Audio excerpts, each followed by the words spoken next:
তো আজকের topic mouse নিয়ে।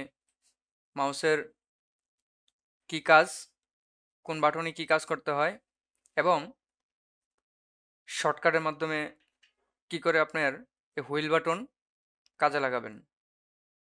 তো প্রথম আমরা দেখব কম্পিউটার শেখার জন্য প্রথমেই মাউস এবং কিবোর্ড দুটি হচ্ছে ইনপুট ডিভাইস।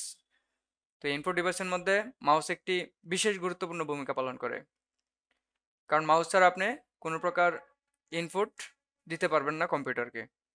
তাই কম্পিউটারকে ইনপুট দেওয়ার জন্য মাউসকে অবশ্যই ব্যবহার করতে হবে। তো মাউসকে ব্যবহার করার জন্য এখানে বাটন রয়েছে।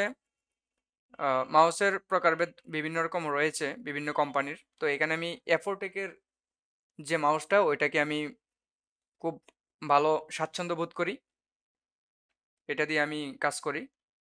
খুবই ভালো একটি মাউস। তো এখানে রয়েছে, এটা হচ্ছে রাইট বাটন, এটা হচ্ছে লেফট বাটন, এটা হচ্ছে হুইল বাটন, আর এখানে ছোট্ট একটি বাটন রয়েছে, এটার কাজ আমি বলছি। তো এখন এখানে যে রাইট বাটনটি রয়েছে, এই রাইট বাটনটি হচ্ছে বিশেষ কোনো কমান্ড আনতে বা ক্ষেত্র বিশেষ কমান্ড জানাতে কম্পিউটারকে সেই রাইট বাটনটা ইউজ করা হয়, যেমন আমি দেখাচ্ছি একটু পরে। তারপর রয়েছে এখানে লেফট বাটন। লেফট বাটনটা হচ্ছে সবচেয়ে গুরুত্বপূর্ণ, কারণ যে কোনো কমান্ড জানাতে কম্পিউটারকে এই লেফট বাটন ব্যবহার করতে হয়। তো লেফট বাটনে আপনারা কি করে আপনার ফাইল ওপেন করবেন এবং এই ছোট্ট বাটনের কি কাজ এটা দেখাবো। তো চলেন আমরা এখন একটি ফোল্ডারে চলে যাই। তো এখান থেকে দেখুন, আপনারা মনে করেন আমি এই কম্পিউটারে ঢুকলাম, ঢুকার পর এখান থেকে এটাকে আমি ক্লিক করব। এটা ক্লিক করে দেখুন, একটা ক্লিক করলে ঢুকছে না। যখন আমি ডাবল ক্লিক করব তখন এখানে ফোল্ডার বা ফাইল ওপেন হবে। এটা ডাবল ক্লিক করব, ওকে, বুঝতে পারছেন? তো এইটাই হচ্ছে এই লেফট বাটনের কাজ। এখন এই ছোট বাটনের কাজ হচ্ছে কি? ছোট বাটনের কাজ হচ্ছে এটা লেফট বাটনে ডাবল ক্লিক করতে হয়, আর এখানে ছোট বাটনটায় ওয়ান ক্লিক করলেই আপনার ঢুকে যায়। ঠিক আছে? এই যে হুইল বাটন দেখছেন, এই হুইল বাটনটার একটি শর্টকাট আমি শিখাবো আজকে। তো এই হুইল বাটনটার কাজ হচ্ছে, যখন আপনি আপ দিকে নেবেন অর্থাৎ উপরের দিকে নেবেন তখন সেটা নিচ দিকে যাবে, আর যখন নিচের দিকে আপনি স্ক্রোল করবেন তখন সেটা উপরের দিকে যাবে। চলে যাব একটি ব্রাউজিংয়ে। তো ব্রাউজিং করতে আমরা এখানে চলে আসব। দেখুন এখানে আমি একটি ওয়েবসাইট রেখেছি, আর দেখুন এই যে সেম কাজটা এখানে এ থেকে জেড পর্যন্ত রয়েছে। আপনার এইখান থেকে এই যে যেমন একটি দ্রুতভাবে আপনার টান দিয়ে নিয়ে আসলেন এখান থেকে আপনার ওই বারটাকে ধরে, কিন্তু আপনি যদি এরকমভাবে যান, এরকমভাবে হুইল করেন তাহলে অনেক সময় লাগবে। এখন আমি এ থেকে জেড পর্যন্ত 2-3 সেকেন্ডের মধ্যে আমি দেখে ফেলতেছি। কি করে? আপনার জাস্ট হুইল বাটনটাকে চাপ দিয়ে মাউসটাকে একটু স্পিডে একটা ধাক্কা দিবেন, ব্যাস হয়ে গেল।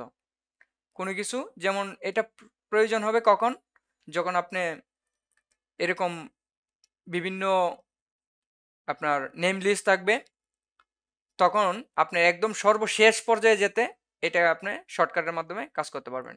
তো এখন চলুন আমরা যাব মাউসের কার্সার সম্বন্ধে জানবো।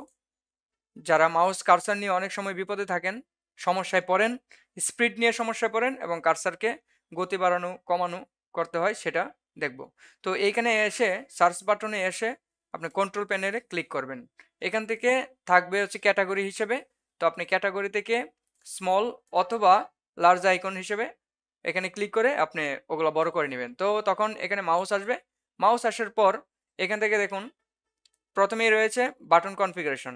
এখানে switch, primary and secondary button রয়েছে। তো যেটা রাইট বাটনে ক্লিক করতে হয়, আর যেটা লেফট বাটনে ক্লিক করতে হয়, তো দুইটাই এখানে রয়েছে। আপনি ইচ্ছা করলে পরিবর্তন করতে পারবেন, যেমন এখানে ক্লিক করলে চলে আসবে আপনার রাইট বাটনে। এখন সম্পূর্ণ কাজ, সম্পূর্ণ কমান্ড কম্পিউটারকে জানাতে এই রাইট বাটন ক্লিক করতে হবে। ঠিক আছে? ওকে। তো এটা আমি চাচ্ছি না, যেমন এই যে এখন আমি লেফট বাটন ক্লিক করতেছি, দেখুন কাজ হচ্ছে না, কোথাও কোথাও কাজ হচ্ছে না। ঠিক আছে? কার্সর ঠিকই যাচ্ছে, কাজ হচ্ছে না। কিন্তু যদি আমি এখানে রাইটে আমি ক্লিক করি তখন কাজ হচ্ছে, এই যে রাইটে ক্লিক করলে এখানে চলে আসছে। আর এই কিবোর্ডের এই যে যেটা নড়াচড়া করছে এটার নাম হচ্ছে কার্সর। এই কার্সরটাকে যদি আপনি ফাস্ট করতে চান তাহলে এখান থেকে ড্র্যাগ করে ফাস্ট দিবেন, যদি স্লো করতে চান তো এইভাবে স্লো নেবেন। তো আমি এটাই রাখতে চাচ্ছি। আর এখানে আপনারা এখানে দেখুন কাস্টমাইজ হিসেবে আপনারা এখানে নর্মাল সিলেক্ট যে রয়েছে আমি সেটাই ব্যবহার করছি। এখান থেকে আপনারা বিভিন্ন কার্সরের আইকন রয়েছে, সেই আইকনগুলো আপনারা ব্যবহার করতে পারবেন।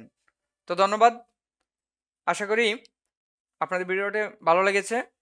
আর এই মাউস সম্বন্ধে আপনারা পুরোপুরি জেনে গেছেন। তো সবাইকে ধন্যবাদ।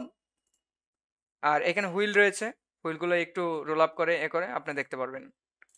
তো যারা নতুন দেখছেন তাদেরকে বলবো চ্যানেলটাকে সাবস্ক্রাইব করবেন এবং লাইক কমেন্ট করবেন। ধন্যবাদ সবাইকে।